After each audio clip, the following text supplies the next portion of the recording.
Okay Venkatareddy గారు yes, Venkatareddy గారు yes, Venkatareddy గారు ఎస్, ఒక్క నిమిషం ఎస్.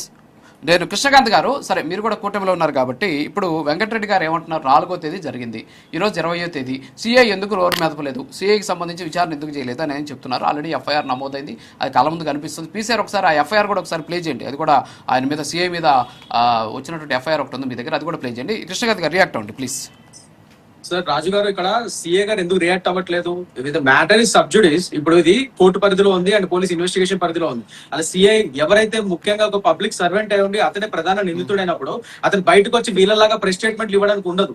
అదే ఇంట్రాగేషన్ నడుస్తుంది, అతన్ని అక్కడ ఎక్కడ సమాధానం చెప్పాలి అక్కడ సమాధానం చెప్పాలి. ఇన్వెస్టిగేషన్ లోను ఇంట్రాగేషన్ లోను ఇవ్వాలి అతను సమాధానం.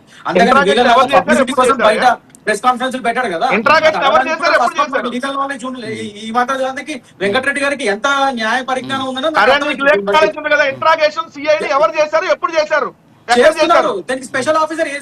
వెంకటరెడ్డి గారు ఒక్క నిమిషం ఉండండి సార్, మీకు అన్ని తీసుకొచ్చేసి మీరు ఫోటోలు బయట పెట్టినట్టు తీసుకొచ్చారు, ఫోటోలు బయట పెట్టి ఒక్క నిమిషం వినండి.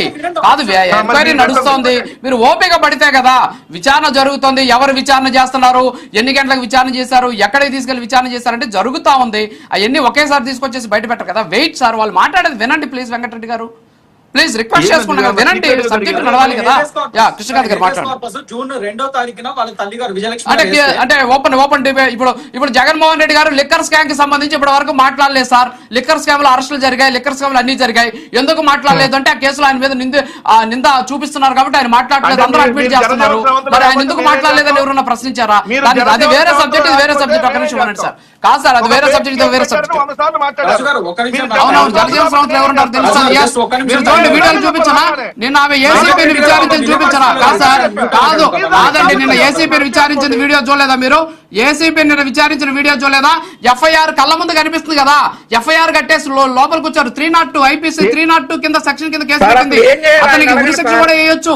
కేసు తేలితే కళ్ళ ముందు అని కనిపిస్తుంటే ఎన్ని గంటలకు విచారణ చేశారు, ఎప్పుడు విచారణ చేశారు, ఎవరు విచారణ చేశారు, ఎక్కడ విచారణ చేశారంటే ఏం చేయాలి?